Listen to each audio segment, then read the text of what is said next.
All right. Welcome to episode 2 of the Winners Work podcast. We got no John this week. Wonder why after that game 2 performance, but we got a lot to get into. Obviously, game 2 of the NBA Finals and some news trending around the NBA. We'll start with game 2, and honestly, we can talk about both of the games. Uh, my question is, have your views or predictions changed after the first 2 games? Who's looking like the better team after 2 games? We have a 1-1 split headed to Boston. We'll start with Carter. What are your thoughts on the first 2 games? And yeah. I still got Golden State. I'll probably say it'll go to 7 now rather than 6, which is my original pick. For like the whole like changing off of a game or two, after game 1, we saw more of, oh, Tatum shot this bad. He's not going to do that again. Boston's going to win the series. Or it's just a lot of those, this happened, it won't happen again. Series over. It happened in the Boston-Brooklyn series when Kevin Durant put up a stinker in game 1. And then they're like, oh, he's not going to do that again. And Kyrie dropped 30. That'll happen 4 more times. Brooklyn's fine. And then KD put up 2 more stinkers and they got swept. So, Yep. And even when he played well, they still lost. So it's not like one factor just because it's like the most noticeable factor that isn't the usual. That being switched isn't going to just be the only thing that changes going into the next game. Mason, what about you? You picked the Celtics. How are you feeling right now? Feeling in terms of overall prediction, I'm going to say it won't change. Boston 7 seems like the most, like the best pick option for me, and I think Boston should pull finals basketball right now. Even in game 2 when they won, they just looked so unserious. Like when I watch Klay Thompson shoot a fadeaway over Peyton Pritchard that hits the other side of the backboard and then doesn't get back on defense and leads to a wide open Derek White 3 that was bottoms. Like I can't take him seriously. So I'm gonna say Boston 7 still. I want to say Boston 6. Hey, I like the confidence. I really like that you came with that energy, man. But good Lord, I saw a different first 2 games, I guess. I don't know. The unserious part, I agree. The Golden State Warriors were coming out and they were looking like a joke. And I was texting in the group chat, they're missing wide open layups. Like what are we doing with this? What's going on? But the fact that after the first quarter, when they were doing all that unserious basketball, at the end of the first half, the Warriors were still winning the basketball game, told me everything I need to know. And in game 1, if we gonna keep it a full stack, the Golden State Warriors absolutely choked the heck out of that game.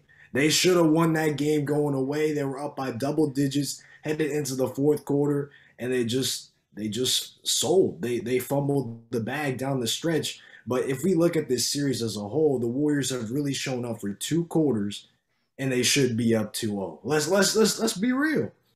I don't know. For me, you say the Warriors did all that. They still won. Like for me, man, Boston played bad. Game 2 was hard to watch. I think you even said it looked like a 6th grade AAU basketball game. Both teams, man, the first half was not NBA play basketball. It was hard to watch. I don't know. Well, but you say that, but the Jays in the first half, they were hooping. Like Jaylen Brown, I believe he had like 11 points in the first quarter. I believe Tatum hit like 4 or 5 threes in the first half. I mean, as a team, they were a little bit sloppy with the turnovers, but I saw a Boston team that came out and they actually looked really strong, especially the duo of Jaylen Brown and Jason Tatum. And I was seeing them go on that run, and I was seeing it be a very, very close game. And then the third quarter, we knew going into this series, Golden State's a third quarter team. And yet they still continue to blow teams out in the third quarter. And like I said, they have been doing that against the Mavericks. They've been doing that in previous rounds, and they've continued to do it against the Boston Celtics. And respectfully to Boston, I'm hearing all this talk about the number 1 ranked defense. They've been very, very good defensively. But Wardell Stephen Curry is doing exactly what I said he would do. He is dominating these boys. And they came out in game 1 and dropped coverage. And Are you seriously going to run drop coverage against Steph They Curry? ran it again in the third quarter last game. That was He's going crazy to to me. drop threes in your face, man. Marcus Smart, for a defensive player of the year, like, you can't be going out like this, man. There's got to be something. There's got to be something they could do. Go ahead.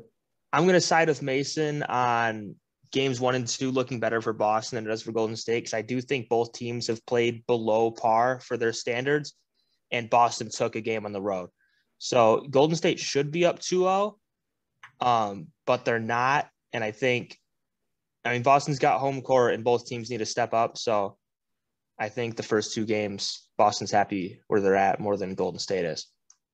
I hear your point about the home court advantage, but if we're also being real, though, in these playoffs, Boston has been better on the road than they've been at home. That is true. They've lost multiple games on their home floor. The home court advantage, if anything, Golden State, we know throughout their entire run that they've won at least one game on the road in like every series that they've been in. So you can pencil in Golden State for a win on the road. Now, the second one is going to be tough. Can they win 2 games on the road and go back to Golden State up 3-1, which they would have to do for my prediction to be right. But if I'm Golden State, yeah, Boston theoretically took care of business, but I really like where I'm at because I know that we play, like, for the most part, I feel like Golden State was winning the matchup there. So I don't know. Back to what you were saying about the Jays. Jaylen Brown was in the first half, mainly the first quarter, but had a good first half overall. In my opinion, this might be a hot, but Jason Tatum had a worse game 2 than he did game 1. Tatum made really shots, but the incredible level of playmaking and passing that was setting up that barrage of threes, I didn't see it. It didn't.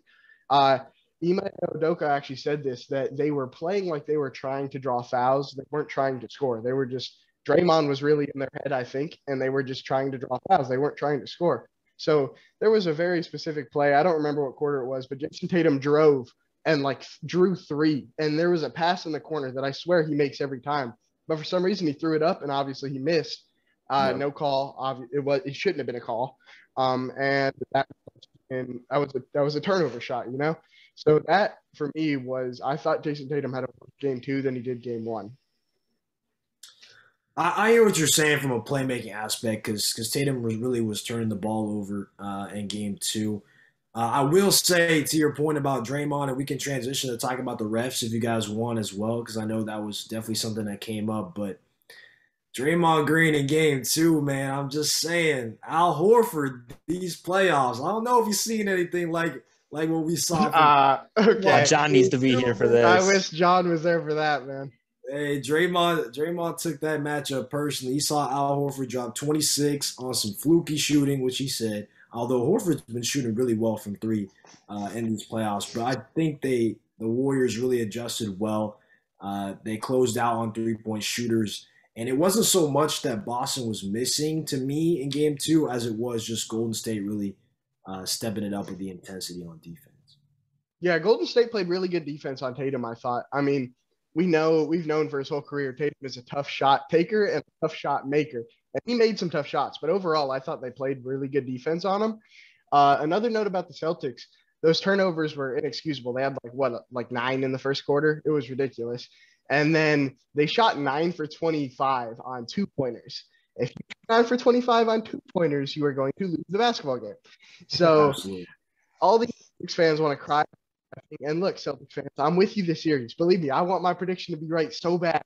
But that game was the rest, man. We just played bad, and we have to come back and play better next game because, you can't go 9 for 25 from 2 and expect to win a basketball game. Yeah, I definitely noticed a few calls that went Golden State's way in the first half, and they probably shouldn't have. But if you get outscored by 20-plus in the third quarter and you shoot worse from 2 than you do from 3 and you turn the ball over 20-plus times or however many times they did, you're not going to win. You can't blame the refs over a few calls that went the wrong way in the first half of the game. Yeah, I agree about that. Specifically, I do remember the Jaylen Brown play where he quote-unquote fouled Gary Payton. He barely even touched him. He didn't touch him at all. Gary Payton thought he was going to get hit, and then he tried to avoid the what that's why he fell weird. Yeah. And the ref gave him a phantom call. Yeah. But to the Draymond point specifically, what do you guys think of Draymond's antics in game two. Do you believe he should have been ejected? We'll start with Mason this time. I'm a pro Draymond guy. I love Draymond. I think he's one of the smartest players in the league. Definitely should have got a second. Because that's just ridiculous. That's a tech for anybody else in the league. And like to Draymond Green, I say you're one of the smartest players in the league, but that first tech on Grant Williams, you run into him, y'all talk, it's over. And then you come back and talk more and get teched up. Like you can't do that because that's setting yourself up to get thrown out. And if the refs weren't as weak as they were, you should have gotten thrown out because any other play, if you don't have your first tech and if your name isn't Draymond Green, you're getting thrown out in that. Carter, what do you think? So the play we're talking about was like late first half, right? Yeah. After his like legs were on Jaylen.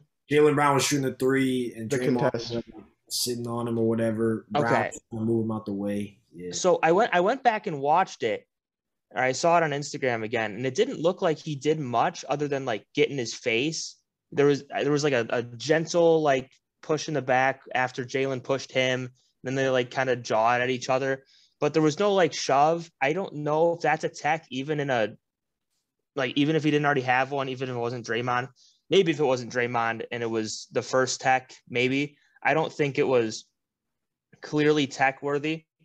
But that being said, obviously nobody wants to see a player of his caliber get thrown out of a game on a technical foul in the first half, but that's on the players for being smart with their technical fouls, not on the refs for making the call that the rules say they should make. Yeah, I hear from that perspective. I will say when Jaylen Brown was trying to get up or whatever, that was where he said that Draymond like tried to pull his shorts. Yeah, he's trying to pull his pants down. I didn't see it like that personally. I don't really know what he was talking about there. But I tweeted this out at the time too, bro. You cannot let a grown man just stand over you like that. So I understand why Draymond reacted the way that he did, bro. Jaylen Brown was basically trying to punk him, in my opinion. He was staring at him while he was on the ground. I don't care what type of situation I'm in. You can't let that happen. So I do agree with Mason on the first one. I don't know what he's doing with Grant Williams. That was a little extra. But on the second one, I have no problem with what Draymond did. I'm glad the refs ended up keeping him in the game, so we didn't even have to hear all the excuses or the what-ifs from the Golden State side and let that play out.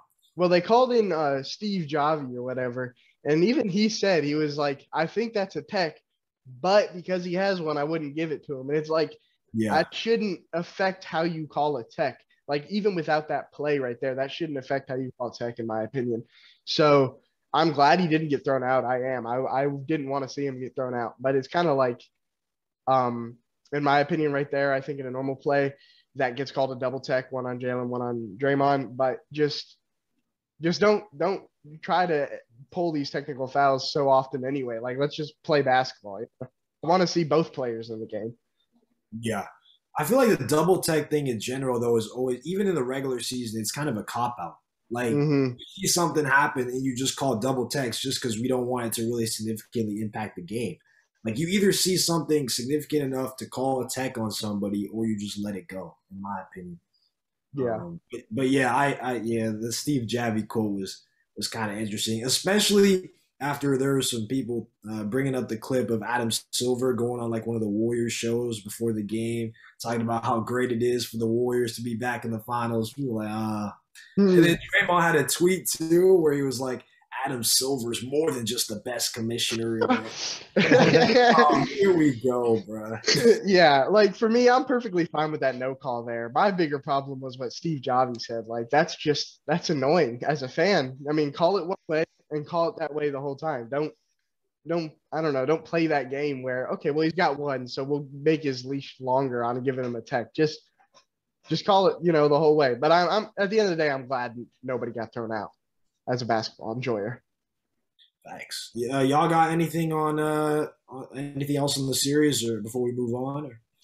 Or? Pretty much just what I've been saying. Like, the reffing was bad, but that's not – and the reffing wasn't even that bad the whole game. The reffing was bad for stretches, but that's not even close to what lost them the game. So if you're with me and you're rooting for the Celtics, don't say that's what lost you the game, because if you're saying that, you're just proving you don't know ball.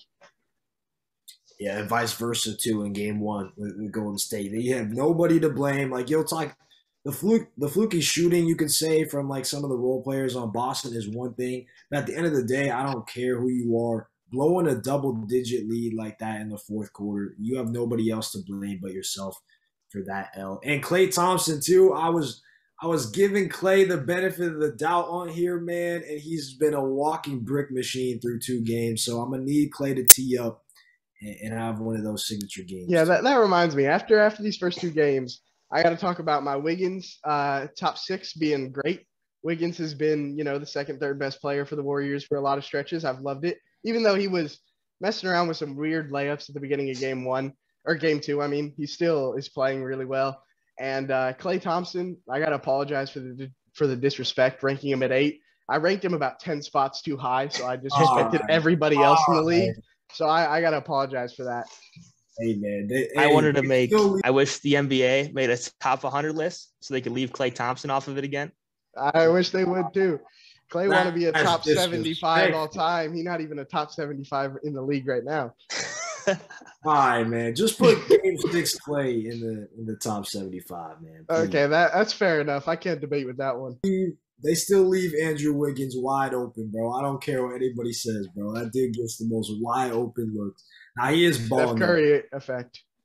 I will say, too, Jordan Poole's got to step up, too. I know he had some crazy shots in game 2, basically when the game was already out of hand. But in key spots, the Warriors are going to need more out of Jordan Poole. When the team is up 20, Jordan Poole is like prime MJ. But, man, when it's a close game, it's tough to watch.